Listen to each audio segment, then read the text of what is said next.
Na kama ikitokea ukaniacha, maumivu utayonipa wewe hayaelezeki. Nitateseka, mimi siwezi kufeki, nitaumia. Na kama ikitokea ukapata unayehisi anaendana nawe na ukaniacha mwenyewe hayaelezeki. Nitateseka, mimi siwezi kufeki, nitaumia. Naufunza moyo kuvumilia kwa mengi, chunga tamaa, macho yanaona mengi. Popo mbili zavuka mto hizo, ukienda mbali naona tafutia matatizo.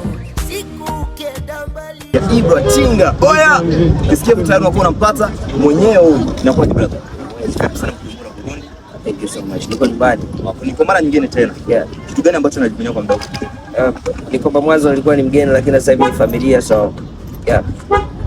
Ndio unakuja kwa nia kuandaa show kubwa ambayo itakuwa tarehe 3 Julai. Yeah. Na leo tunakuja ni tarehe 29. Yeah. Kitu gani ambacho kwa hizo siku 4 ambazo zinabaki ambao unakuja kujiandaa mpaka sasa? Kwa sababu niko na familia, najua Burundi ni nyumbani, right? Yes. So, yeah, nimekuja kusalimia pia familia, so kuja tu kufanya show, lakini pia kuja kuenjoy na wanangu ambao mara ya kwanza pia nimepokea vizuri akina Baraboy kama wao. So, yeah. Kuna playback na live music. Tutegemea nini kwenye show yako? Ni playback au live music? Anything, kwa sababu tunafanya kutokana na mood ya watu ilivyo, na mimi naamini nafanya muziki kwa ajili ya watu, so chochote kinaweza kutokea. Watu wajitokeze kwa wingi kwa sababu ya kuna vitu vingi nimewaandalia. Yeah. Yes Ibra, mimi ni Alvin Gucci toka Mtana kwa TV. Okay. Television ambayo kubwa sana hapa nchini kwetu Burundi. Okay. Karibu sana katika nchi yetu ya Burundi. Ulipoondoka hapa, yeah, ilikuwa ni mwezi wa 7 hivyo. Yeah. Ulikuwa katika hiti ya ngoma ambayo ilikuwa inaitwa Copy and Paste. Yeah. Kuna msemo unasemekana kwamba wanamuziki mkishakuwa kwenye familia, mkishakuwa na wake, yeah, muziki wenu unakuwa katika tena usikiliziki. Yeah. Hizo changamoto kwako unazipokelea vipi? Sina changamoto kama hizo kwa sababu mimi ni msanii ambaye anafanya muziki kwa kuamini ninachokifanya na ni biashara yangu, ndio maisha yangu. So sidhani kama naweza nikawa niko tofauti kwa sababu ya kuwa na mtu nyumbani ambaye nikitoka na stress ananipunguzia stress, so we good, yeah. Watu wakae tayari kwa remix ya uhakika, na sio kwa msanii mmoja, ni wasanii wengi ambao wamefanya, so just get ready. Je, unampenda kweli Hafsa? Kiwango una uhakika? Okay, Ibra karibu sana Bujumbura kwa mara nyingine tena. Thank you so much. Maandalizi yako ya show kwanza yakoje? Maandalizi yako vizuri, na ndio maana unaona pia tumefika mapema kwa ajili ya kupanga kila kitu kiwe katika mstari ambao uko sawa. Naamini mara ya kwanza tulienjoy kwa sababu tulikuwa ina brother, tulienjoy, lakini hatukuenjoy ambavyo tunatakiwa kuenjoy muziki wa hip. So yeah, it's the right time. Na tumeona nadhani ndugu yetu au dada yetu ameshawishi sana muziki wa Burundi.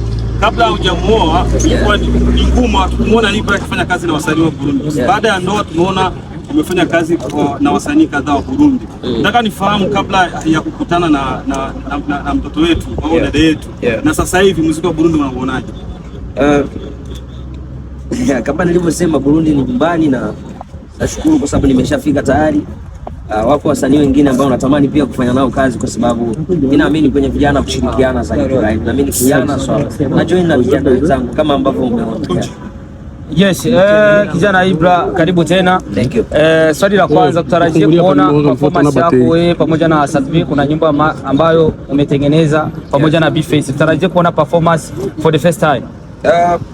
Niliwaambia kwa sababu ni ndugu zangu, nikamwambia bwana nakuja nyumbani, kama nitakuwa Mwenyezi Mungu atabariki, kama wana afya njema tutajumlika pamoja na watu wajitokeze tu kwa wingi, na hata wasanii wengine ambao huenda sikuwahi kukutana nao, so wajitokeze kwa sababu tunapotokea sehemu tunajuana na tunaweza kupeana mianya ya kuendelea kufanya kazi zaidi. So mimi nashukuru kwa sababu Burundi imekuwa ni nyumbani, watu wananikia vizuri kama hivyo. Waandishi wa habari leo mko hata nyewe wanangu, mimi nashukuru kwa sababu nilikuja nikawaona, leo nawaona tena, so I'm happy for that. Yeah. Umetengeneza nyimbo pamoja na Sadvi, tena ukatengeneza nyingine kwa pamoja na B-Face. Yeah. Umeona aje ukifanya kazi pamoja na Warundi? Vipi changamoto, vitu kama hivyo?